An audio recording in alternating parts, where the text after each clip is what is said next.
Hi, നമ്മുടെ പച്ചക്കറി തോട്ടത്തിലാണ്. ഇപ്പം എൻ്റെ പുറകിൽ കണ്ടോ ബീൻസ്, കുറേയൊക്കെ ബീൻസ് ആയി തുടങ്ങിയിട്ടുണ്ട്. താഴെയുള്ളത് ഞാൻ കുറച്ച് പറിച്ച് തുടങ്ങുവാണേ. അപ്പോൾ പറിച്ച് തുടങ്ങി മാത്രമാണ് മേലെ നമുക്ക് കാണുന്ന ബീൻസ് ചെറുതായിരിക്കുന്നതൊക്കെ അത്യാവശ്യം വലുതായി കിട്ടത്തുള്ളൂ. അപ്പോൾ ഞാൻ ബീൻസ് പറിച്ച് തുടങ്ങുവാണേ. പാടാ, നമുക്ക് 2 ഷേപ്പിലുള്ള ബീൻസ് ഉണ്ട്.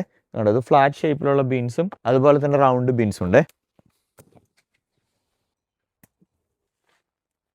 ഒരു കൊച്ചു ഹാർവസ്റ്റിൽ നിന്ന് നമുക്ക് ഇത്രയും ബീൻസ് കിട്ടി.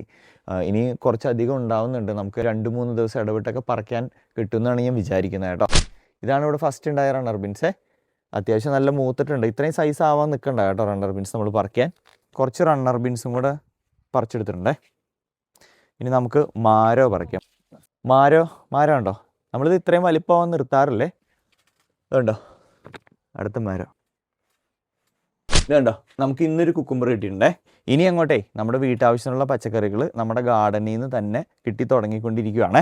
ഇതാണ് ഇന്നത്തെ വിളവെടുപ്പ്. നമുക്ക് 3 തരം ബീൻസ് ഉണ്ട്. സ്ക്വയർ ബീൻസും റണ്ണർ ബീൻസും ഫ്രഞ്ച് ബീൻസും പിന്നെ മാരോയും കുക്കുംബറും. ഇത് അത്യാവശ്യം നല്ല ഹെവിയാണ്. ഇത്രയുള്ള ഇന്നത്തെ വീഡിയോ എന്ന് പറഞ്ഞാൽ താങ്ക്സ് ഫോർ വാച്ചിങ്. ബൈ.